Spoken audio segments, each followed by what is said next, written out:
अस्सलाम वालेकुम दोस्तों। मेरा नाम अमजद इस्लाम काजी है। उम्मीद करता हूँ आप सब खैरियत से होंगे, ठीक होंगे। आज का जो हमारा टॉपिक होगा वो एडमिशन होगा। आज के इस टॉपिक में सबसे पहले हम इंट्रोडक्शन देखेंगे कि एडमिशन क्या है, और उसकी मीनिंग देखेंगे, काइंड्स देखेंगे, कौन एडमिशन दे सकता है कौन नहीं दे सकता, नेचर क्या है एडमिशन की, रिलेवेंट प्रोविजंस क्या हैं। ये सारे हम इस लेक्चर में डिस्कस करेंगे। सबसे पहले मैं आप सब दोस्तों को इसके रिलेवेंट प्रोविजंस बताऊंगा, क्योंकि रिलेवेंट प्रोविजंस से ही आप लोगों को पता चलेगा कि कौन कौन से कानून में क्या चीज़ लिखी हो, क्योंकि आगे चल के हम डिस्कस करेंगे, इससे आप लोगों को आसानी होगी।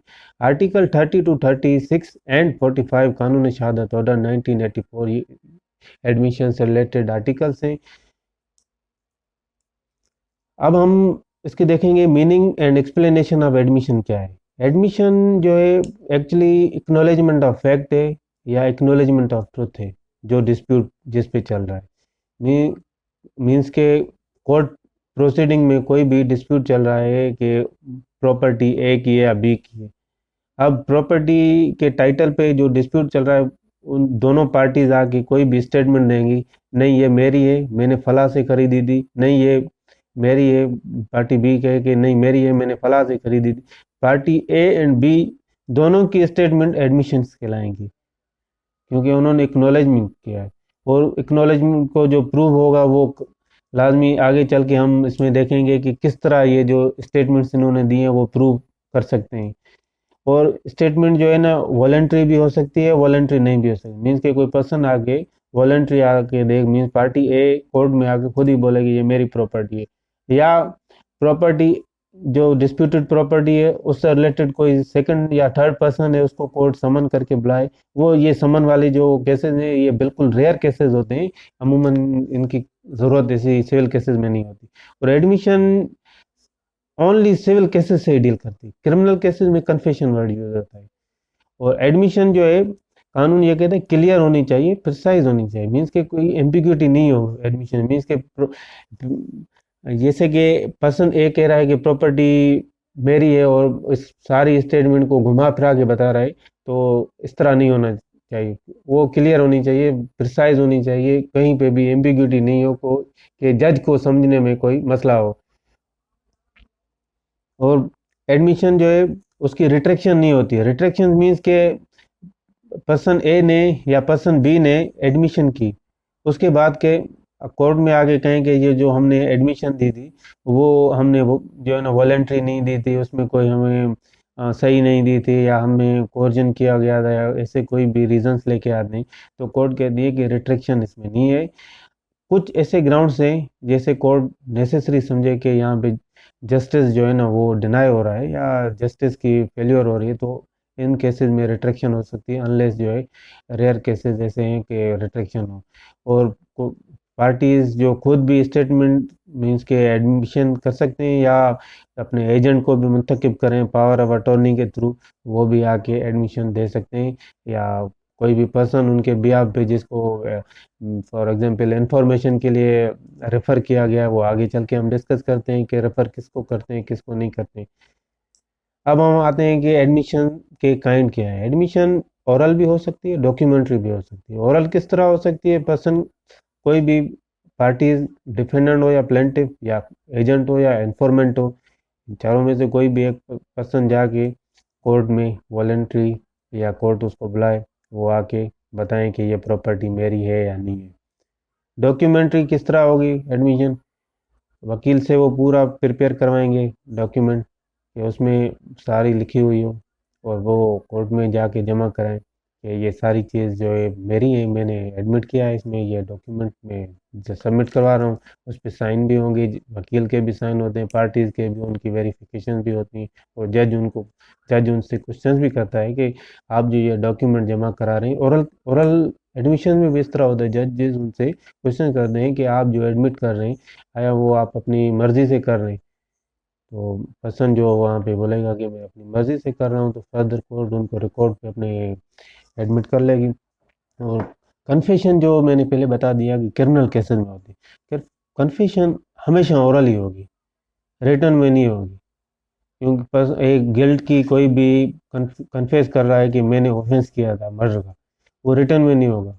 उनसे कोर्ट जो है ना 164 सेक्शन सीआरपीसी के तहत वो उनसे ओरली लेगी, उनसे सारी क्वेश्चनिंग करेंगे कि आप मर्जी से दे रहे हैं या आपको कोई फोर्स है नहीं है। वो एक क्रिमिनल लॉ का अलग से ये टॉपिक है, वो करें। इसके बाद हम जो नेक्स्ट वीडियो बनाएंगे उसमें हम कन्फेशन डिस्कस करेंगे। अब हम आते हैं कि एडमिशन कौन दे सकता है। एडमिशन जो है कानून के मुताबिक जो है ना पार्टीज ही देती हैं हमेशा सिविल केसेस में, क्योंकि एडमिशन सिविल से ही डील करते हैं तो पार्टीज खुद ही देती हैं, क्योंकि पार्टीज को ही पता होता है कि ये जो डिस्प्यूट चल रहा है वाया वो मेरे मीन्स के मेरे हक में है या नहीं है। मीन्स के मैं पहले जैसे मैं बता चुका हूँ कि टाइटल का कोई डिस्प्यूट चल रहा है, मूवेबल प्रॉपर्टी हो या इमूवेबल प्रॉपर्टी हो, ये इसकी ओनरशिप मेरी है। तो वो जो पार्टीज होंगी या डिफेंडेंट या प्लेंटिफ दोनों में से कोई भी पार्टी एक वो स्टेटमेंट देंगे कि ये प्रॉपर्टी मेरी है, मैंने फला से खरीदी। डिफेंडेंट भी इस तरह अपनी स्टेटमेंट देगा, मैं मेरी प्रॉपर्टी है, मैंने फला से खरीदी। या पार्टीज खुद नहीं दे रही तो सेकंड ऑप्शन उसका ये होता है कि वो एजेंट को एथोराइज करते हैं, और एजेंट को एथोराइज करने के लिए कानून ये कहता है कि जो एजेंट आप मुंतखब कर रहे हैं उसके पास अथॉरिटी होनी चाहिए, कैरेक्टर होना चाहिए। कैरेक्टर मीन्स के एक पावर ऑफ अटॉर्नी बनता है, उस पावर ऑफ अटॉर्नी बनने के बाद उनको पावर दिया जाता है कि आपके पास 1 महीने के लिए पावर है, या आपको ये एडमिट करने के लिए पावर दे रहे हैं, या आप पूरे केस प्रोसीडिंग में ये हम पावर दे रहे हैं, आप एडमिट कर सकते हैं। वो कैरेक्टर होता है उनका। या कोई भी ऐसे पर्सन जिसके पेक्यूनियरी इंटरेस्ट है। पेक्यूनियरी इंटरेस्ट मीन्स के दो ओनर्स हैं, उन फर्स्ट ओनर जो है या को ओनर वन वो जाके कोर्ट में क्लेम कर रहा है कि ये डिफेंडेंट जो है वो मेरी प्रॉपर्टी पे कब्जा कर रहा है, ये मेरी प्रॉपर्टी। तो को ओनर भी आके कोर्ट में कह सकता है कि जो ये डिस्प्यूट चल रहा है इसमें मैं को ओनर हूँ, मुझे पार्टी नहीं बनाया गया था, और वाकई जो है डिफेंडेंट हम दोनों की प्रॉपर्टी पे आके कब्जा करना चाहते हैं। या कहीं पे पेक्यूनियरी इंटरेस्ट क्रिएट हो रहे हैं। पेक्यूनियरी इंटरेस्ट क्रिएट हो मीन्स के बैंकिंग से रिलेटेड कोई एक है, कोई ट्रायल चल रहा है, तो उसमें एक पार्टी है तो दूसरी पार्टी भी आके कहे जो अकाउंट है इस अकाउंट में मैं भी इसमें पार्टी बनना चाहता हूँ क्योंकि मेरा भी यहाँ पे इंटरेस्ट है। तो इस केसेस में भी वो उनके पेक्यूनियरी इंटरेस्ट होंगे, वो पार्टीज आके पार्टी भी बन सकते हैं और अपनी स्टेटमेंट्स भी रिकॉर्ड कर सकते हैं। या दूसरे पेक्यूनियरी इंटरेस्ट में एग्जांपल दूंगा, जैसे कि कोई डैमेजेस हुए का एक स्ट्रीट में डैमेज हुआ। अब डैमेज होने के बाद जो है कोर्ट में पार्टी ए जाती है कि ये जो स्ट्रीट में जो डैमेज हुआ है मैं उससे बहुत अफेक्ट हुआ हूँ, मुझे इतने डैमेजेस चाहिए। तो पार्टी बी भी आके कहे कि यहाँ पे पेक्यूनियरी इंटरेस्ट जो है मेरी भी इसी गली में घर है, मेरे साथ भी ये जो है ना लॉस हुआ है, मेरा भी लॉस हुआ है, तो इसलिए लिहाजा कोर्ट जो है ना मेरी स्टेटमेंट को रिकॉर्ड करे। तो कोर्ट उनके स्टेटमेंट रिकॉर्ड करेंगी, वाकई आपको इस गली में इस डैमेज से लॉस हुआ है या नहीं हुआ है, वो स्टेटमेंट सारी वो पर्सन दे सकता है। अब आप यह है कि पर्सन जिसने राइट डिराइव किया हो पार्टी टू सूट मीन्स के जो प्लेंटिफ है या डिफेंडेंट है, जो डिस्प्यूट चल रहा है मीन्स के कॉन्ट्रैक्ट का डिस्प्यूट है कि एक पार्टी का कॉन्ट्रैक्ट हुआ बी के साथ कि आप मुझे इतने टन आयरन्स जो है ना वो आप मुझे सप्लाई करेंगे। अब वो पार्टी जो सी थी, वो बी पार्टी जो थी वो जो है सी को सप्लाई करने दें उनको, तो बाद में पार्टी बी ने ए को सू किया कि आपने वक्त पे मुझे ना मटेरियल नहीं दिया और मुझे लॉस हुआ है। तो पार्टी सी आके कहेगी अगर बी को लॉस हुआ है तो मैं भी बी से ही मेरा कॉन्ट्रैक्ट था, तो मुझे भी लॉस हुआ है तो बी जो है मुझे भी दे। तो वो आके पार्टी जब बनेंगे मीन्स के बी ने ए से क्लेम किया आपने मुझे सप्लाई नहीं की मटेरियल की एज पर कॉन्ट्रैक्ट, मुझे लॉस हुआ। और सी जो है वो बी को बोलेगा इसी कोर्ट के सेम सूट में कि आपने मुझे ना नहीं दिया, मेरे कॉन्ट्रैक्ट में मुझे ये डैमेजेस हुए तो आप भी मुझे दे दें। मीन्स के उस पार्टी से उसने अपने राइट्स ड्राइव किए थे। और पोजीशन यहाँ पे पोजीशन जो है वो को ओनर वाली बात आ जाएगी कि को ओनर के पास अपनी पोजीशन है, मीन्स के वो को ओनर में से एक ओनर जाके क्लेम करेगा कोर्ट में जाके कि डिफेंडेंट जो है मेरे ज़मीन पे कब्जा करना चाहते हैं, तो दूसरा को ओनर भी जाके बोलेगा मैं मेरी भी यहाँ पे मेरा भी टाइटल है, मेरी भी पोजीशन क्रिएट हो रही है, तो मैं भी जो है ना मुझे भी पार्टी बनाया जाए, मेरी स्टेटमेंट को भी रिकॉर्ड किया जाए। अब आते हैं कि इन्फॉर्मेंट इन्फॉर्मेंट मीन्स के पार्टीज ने या जो सूट चल रहे हैं उनसे रिलेटेड एजेंट ने या पार्टीज ने किसी पर्सन को बोला कि आप जाके ये इन्फॉर्मेशन आगे दो कि ये जो सब्जेक्ट प्रॉपर्टी है या सब्जेक्टेड कोई भी चीज़ है, मीन्स के कार है या कुछ भी, इसमें ये फीचर्स हैं, आप खरीदना चाहते हैं तो खरीदें, नहीं खरीदना चाहते तो नहीं। इन्फॉर्मेशन उसने आगे फैलाई। अब फॉर एग्जांपल उसने कार थी, उसमें सारे फीचर्स उसने बताए पर्सन ने एज पर डायरेक्शन जो उसको इन्फॉर्मेशन मिली थी। तो कॉन्ट्रैक्ट हो रहा है ए और बी के बीच में, थर्ड पर्सन जो है आके इन्फॉर्मेशन दे रहा है, मीन्स के बता रहा है कि ये चीज़ें इस गाड़ी में। बाद में डिस्प्यूट अराइज होता है, तो फिर क्या होगा कि जो इन्फॉर्मेशन जिस पर्सन ने जिसको सेल हो रही थी कार, तो उस उससे रिलेटेड जो इन्फॉर्मेशन है वो कोर्ट में आके वो इन्फॉर्मेशन जो बताएगा वो भी स्टेटमेंट्स ही कहलाएंगी, और स्टेटमेंट जब वो होंगी तो वो भी एडमिशन होंगी। वो पार्टी, ये थर्ड पर्सन है, थर्ड पर्सन का रोल यहाँ पे नहीं है, मगर उसने इन्फॉर्मेशन आगे फैलाई दी, और उस इन्फॉर्मेशन को मद्देनजर रखते हुए ही कॉन्ट्रैक्ट हुआ था। तो उस कॉन्ट्रैक्ट की जब फेल्यूर होगी तो वो लाजमी उसको भी कोर्ट बुलाएगी कि आपने क्या इनको टर्म्स कंडीशन बताए थे, क्या आपने कार के बारे में बताया था।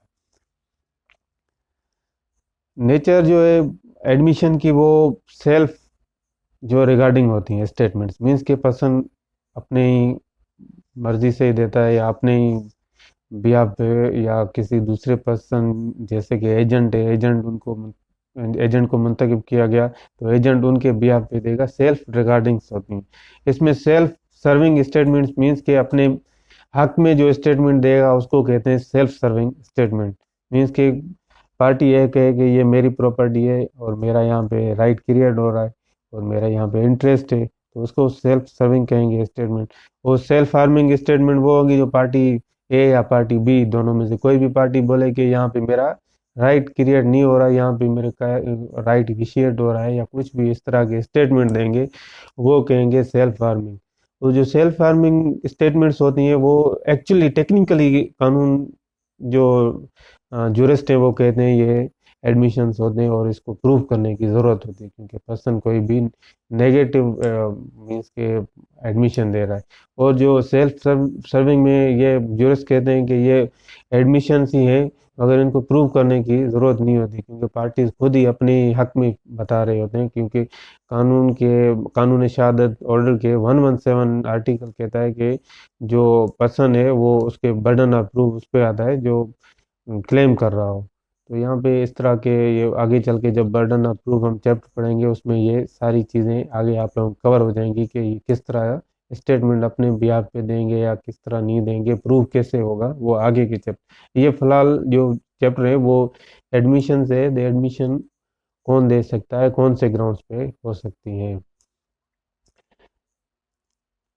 जैसा कि अभी एडमिशन का मैं बताऊंगा कि एडमिशन एक स्टेटमेंट्स हैं वो ओरल भी हो सकती हैं, डॉक्यूमेंट्री भी हो सकती हैं, मैंने पहले बता दिया। और जो आप एडमिशन दे रहे हैं या ओरल दे रहे हैं या डॉक्यूमेंट्री, वो सजेशन या सजेस्ट करे कोर्ट को जो डिस्प्यूट चल रहा है वो डिस्प्यूट जो है वो सही मीन्स के वो उसका राइट क्रिएट हो रहा है या नहीं हो रहा है, ओनरशिप उसके पास है या नहीं है, टाइटल है नहीं है, पेक्यूनियरी इंटरेस्ट क्रिएट हो रहे हैं या नहीं हो रहे हैं, वो सारी चीज़ें जो भी उसमें डिस्प्यूटेड प्रॉपर्टी में होंगी वो फैक्ट्स जो असर्ट करेंगे वो कहलाती हैं एडमिशन।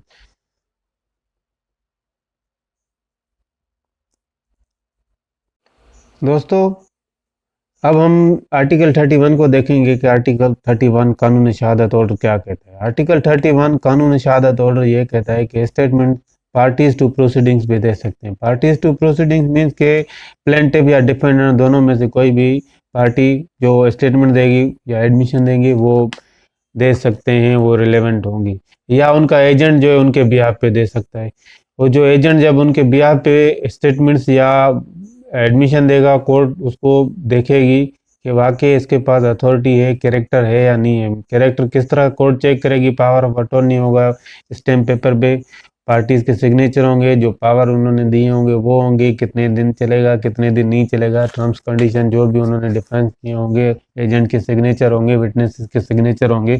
कोर्ट उन सारी चीज़ को, डॉक्यूमेंट को वेरीफाई करके उसके बोलेगी कि आपके पास कैरेक्टर है, आप कोर्ट में आके अपने इनके बिहाफ पे, पार्टीज के बिहाफ पे स्टेटमेंट दे सकते हैं। वो एजेंट भी दे सकते, वो वकील भी दे सकता है, थर्ड पर्सन भी दे सकता है, जिसको पार्टीज मुंतखब करें वो स्टेटमेंट दे सकते हैं। अमूमन सेल केसेस में वकील ही देते हैं, जब पावर ऑफ वकालतनामा फाइल करते हैं उस पर लिखा हुआ होता है स्टेटमेंट दे सकते हैं। अब सब क्लास 231 का आर्टिकल का ये कहता है कि जिसके पास रिप्रेजेंटेटिव कैरेक्टर है, रिप्रेजेंटेटिव कैरेक्टर मीन्स के हस्बैंड है, उसके पास रिप्रेजेंटेटिव कैरेक्टर है वाइफ का, मीन्स के वो वाइफ के बिहाफ पे उसको सू भी किया जा सकता है, वो सू भी कर सकता है किसी को। जब इस तरह का किसी के पास कैरेक्टर है, वो आगे कोर्ट में किसी भी सब डिस्प्यूटेड जो सब्जेक्ट मैटर है उसमें आके वो अपने स्टेटमेंट देंगे।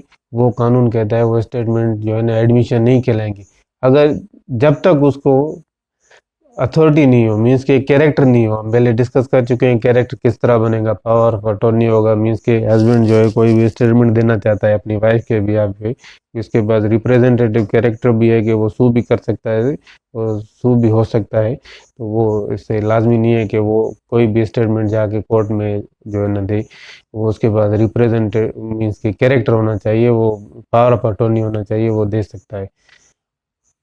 अब हम आते हैं कि जिनके प्रॉपर्टी में राइट क्रिएट हो रहे हो या पेक्यूनियरी इंटरेस्ट क्रिएट हो रहे हो, डिस्प्यूटेड जो आपके सब्जेक्ट मैटर है उसमें, तो वो भी आके अपनी स्टेटमेंट रिकॉर्ड करवा सकते हैं, एडमिशन दे सकते हैं। मीन्स के प्रॉपर्टी राइट मीन्स के किसी पर्सन के पास एक राइट है, मीन्स के जो ये प्रॉपर्टी की ओनरशिप की बात चल रही है, ये इन्होंने मुझे लीज पे दी थी, अब इनको सेल कर रहे हैं। अब सेल करने के बाद लीज के मुझसे पैसे लिए हुए थे और मुझसे जो पैसे लिए हुए थे 3 साल के लिए हुए थे, उनके जो है ना यहाँ पे इंटरेस्ट प्रॉपर्टी में क्रिएट हो रहे हैं। या पेक्यूनियरी इंटरेस्ट मीन्स के डिफेमेशन जो है पर्सन ए की हुई, उससे डिफेमेशन होने से जो है ना जो जिस कंपनी में काम करता था उसने कहा कि जो ये कंपनी में काम करता है वो जो है ना कंपनी इसको इसकी जो है ना डॉक्यूमेंटेशन कंप्लीट नहीं हुई है, जाली डिग्री है, तो कंपनी का नाम भी जो है ना खराब हुआ। तो डिफेमेशन का पार्टी ए ने क्लेम किया, तो कंपनी भी आके बोला कि यहाँ पे मेरा भी पेक्यूनियरी इंटरेस्ट क्रिएट हो रहा है, क्योंकि यहाँ पे डिफेमेशन कंपनी की हुई है, कंपनी ने किस तरह रिक्रूटमेंट की है। और बी ये कहता है कि एडमिशन हु हैव मीन्स के person who have derive their interest, means के जो पार्टीज ने प्रोसीडिंग में, मीन्स के डिफेंडेंट या प्लेंटिफ, थर्ड पर्सन ने प्लेंटिफ या डिफेंडेंट से अपना राइट डिराइव किया है, मीन्स के सब प्रॉपर्टी में राइट डिराइव किया या कोई दूसरे मीन्स के सब्जेक्ट मैटर में राइट अपना डिराइव किया, उस मैटर्स में वो पर्सन आके अपने स्टेटमेंट दे सकता है। फॉर एग्जांपल प्रॉपर्टी जो है उसने पार्टी ए ने सेल की बी को, और पार्टी सी आके बोलती है कि मैंने इससे सेल से पहले मुझसे इन्होंने पार्टी ए ने कॉन्ट्रैक्ट किया था कि मैं ये आपको प्रॉपर्टी इतने रुपीस में दूंगा, मैंने हाफ पेमेंट दिए, पार्ट परफॉर्मेंस कर लिए, मेरा राइट यहाँ पे इंटरेस्ट क्रिएट हो रहा है, मैंने यहाँ से डिराइव किया है अपना राइट, तो प्रॉपर्टी मुझे दी जाए। इन केसेस में भी जो है ना वो थर्ड पर्सन आके अपने स्टेटमेंट रिकॉर्ड करवा सकता है। अब हम आते हैं 32 आर्टिकल पे।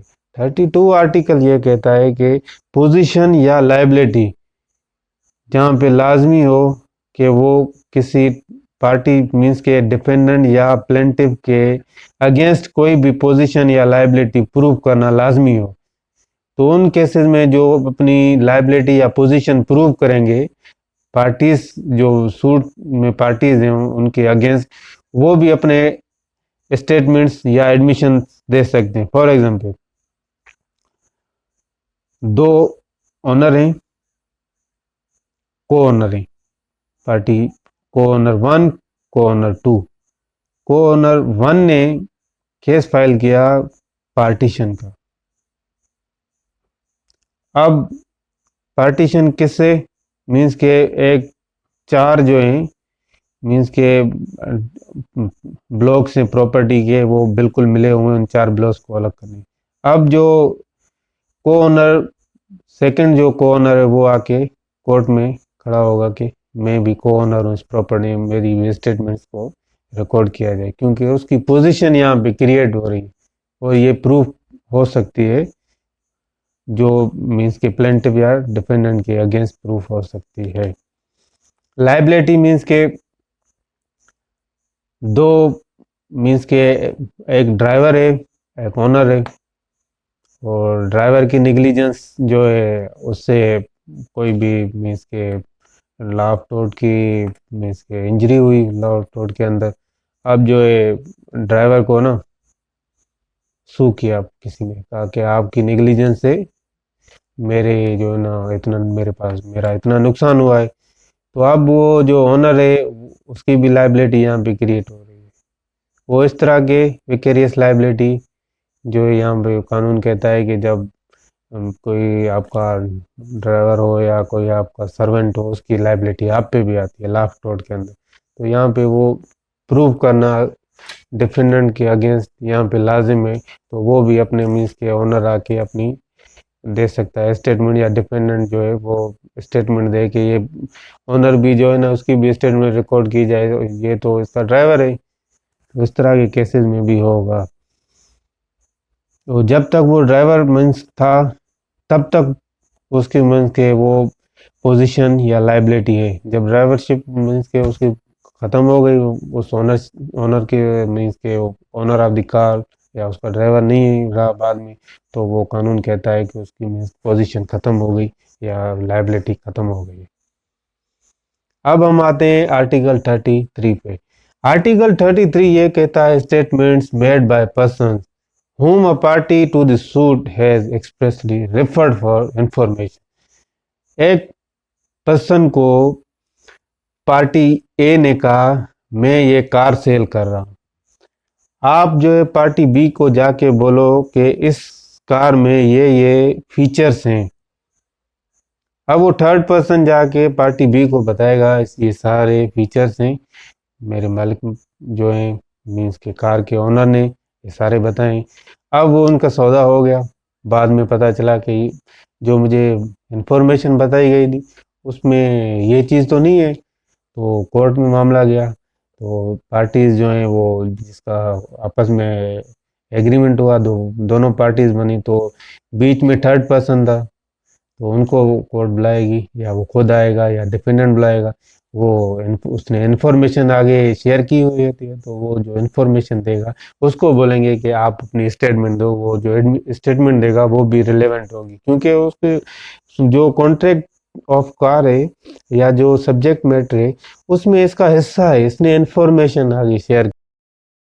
अब हम आते हैं आर्टिकल 34 पे। आर्टिकल 34 ये कहता है कि जो पार्टीज ने स्टेटमेंट्स दी है या एडमिशंस दी है वो रिलेवेंट है, और उसको प्रूफ कौन कर सकता है कौन नहीं कर सकता। मीन्स के प्लेंटिफ ने स्टेटमेंट दी या एडमिशन दी, उसको प्रूफ जो है वो डिफेंडेंट करेगा, अपोजिट पार्टी करेगी कि इसने सही दिए या नहीं दिए। अगर डिफेंडेंट ने दिए तो प्लेंटिफ बोलेगा कि इसने सही दिए या नहीं दिए। मगर पर्सन्स जो है जिसने पार्टी मीन्स के प्लेंटिफ ने खुद स्टेटमेंट दिए, खुद ही प्रूव नहीं करेगा सही है या गलत है। या डिफेंडेंट ने दिए तो डिफेंडेंट खुद या नहीं दे सकता कि मैंने सही दिए या नहीं दिए, उसको आगे काउंटर चैलेंज होगा। या एजेंट है वो आके इस तरह स्टेटमेंट्स नहीं दे सकता कि ये सही है या नहीं है। अपोजिट पार्टीज उनको हमेशा काउंटर करेंगी, वो प्रूव करेंगी। मगर कुछ ऐसे केसेस हैं जिसमें पार्टीज खुद जो है वो दे सकती हैं स्टेटमेंट्स, या उनके बिहाफ पे दे सकती हैं। वो इस तरह ये कानून ये कहता है, but statements can be proved by और on behalf of the person who makes them और by his representative in interest except in the following cases. कौन से केसेस हैं? जब कोई बंदा मर जाता है उसके बिहाफ पे कोई भी पर्सन आके स्टेटमेंट दे सकता है, इसने स्टेटमेंट सही दी थी या नहीं दी थी, ये स्टेटमेंट मीन्स के यहाँ पे वैलिड है नहीं है, प्रूव हो सकती है नहीं हो सकती, या एक बंदा साउंड माइंड के टेन्योर में स्टेटमेंट देता है, या साउंड माइंड के टेन्योर में कोई कॉन्ट्रैक्ट करता है, या कोई भी इस तरह की लाइबिलिटी क्रिएट करते हैं या कोई भी राइट क्रिएट करते हैं, बाद में अनसाउंड माइंड बन जाता है, तो उसके बिहाफ पे भी कोई पर्सन आके वो स्टेटमेंट दे सकता है या उसको प्रूव कर सकता है उनके बिहाफ। अब हम आते हैं आर्टिकल 35 पे। आर्टिकल 35 ओरल एडमिशन्स के बारे में बता रहा है कि ओरल एडमिशन आप दे सकते हैं नहीं दे सकते। ओरल एडमिशन आर्टिकल 35 कहता है कि जब आप डॉक्यूमेंट जमा करवा रहे हैं कोर्ट में, उसकी आप ओरल एडमिशन दे सकते हैं। किन केसेस में दे सकते हैं? जब आप इंटाइटल्ड हो कि आप सेकेंडरी एविडेंस दे सकते हैं, मीन्स कि प्राइमरी एविडेंस आपके पास नहीं है, आप सेकेंडरी एविडेंस कोर्ट में जमा करवा रहे हैं, उस सेकेंडरी एविडेंस के कंटेंट्स के रिलेटेड आप एडमिशन दे सकते हैं, ये सही है, ये कहाँ हुआ था कहाँ नहीं हुआ था, मीन्स के सेल डीड है वो secondary means secondary evidence means के ओरिजिनल की कॉपी, सेल डीड की आपके पास कॉपी है तो उसको आप कोर्ट में बोलेंगे ये कॉपी जो है वो सही है, ओरिजिनल है, कब बनी थी कब नहीं बनी थी। और जब आप कोई डॉक्यूमेंट मीन्स के सेकेंडरी एविडेंस आपने उस जमा करवाया है और सेकेंडरी एविडेंस पे कोर्ट ऑब्जेक्शन लगा रही है, जेन्युइन नहीं है, मीन्स के उस इन केसेस में भी आप नहीं दे सकते। अगर कोर्ट बोले सेकेंडरी एविडेंस में कोई क्वेश्चन ऐसे अराइज नहीं हो रहे as to genuineness of document, तो आप उसकी ओरल एडमिशन दे सकते हैं। मीन्स के ओरल एडमिशन आप तब दे सकते हैं जब आप सेकेंडरी एविडेंस देने के पावर आपके पास हो या आप इंटाइटल्ड हो, या सेकेंडरी एविडेंस के जो डॉक्यूमेंट आपने दिए या डॉक्यूमेंट की कोई कॉपी आपने जमा कराई उसकी जेन्युइनिटी पे कोई भी क्वेश्चन रेज नहीं हो रहा, तो आप ओरल एडमिशन उस पर दे सकते हैं। अब हम आते हैं आर्टिकल 36 पे। आर्टिकल 36 ये कहता है कि एडमिशन जो एक्सप्रेस कंडीशन पे बनी हुई है, मीन्स के पार्टी ए और पार्टी बी ने अपने कोई भी कॉन्ट्रैक्ट किया या अपने कंडीशंस वो तय कर रहे हैं कि आप ये एडमिशन देना, मैं ये दूंगा, आगे चल के हम बाहर जो कोर्ट के मामला के बाद बाहर जो है ना हम ये अपने बिजनेस के जो है ना टर्म्स सेटल करेंगे, ये कोर्ट कहते हैं इस तरह की एडमिशन आप नहीं ले आओ कोर्ट में, आपकी प्री प्लान एडमिशन नहीं हो, एक्सप्रेस कंडीशन पे डिपेंड कोई भी कंडीशन आपकी नहीं हो। अब हम फाइनली आर्टिकल 45 पे आते हैं। आर्टिकल 45 ये कहता है कि जो आप एडमिशन दे रहे हैं वो कंक्लूसिव प्रूफ नहीं है, मगर वो आपके जो एडमिशन दे रहा है उसके अगेंस्ट स्टॉपेल के मीन्स के estoppel as a estoppel use हो सकता है। स्टॉपेल मीन्स के जब उसने स्टेटमेंट दी तो फर्दर उस स्टेटमेंट से मुकर नहीं सकता। जैसे मैंने पहले डिस्कस किया था कि रिट्रैक्शन सिविल केसेस में अलाउड नहीं है मगर रेयर केसेस में है, तो जो उसने स्टेटमेंट दी तो उससे बाद में वो मुकर नहीं सकता है।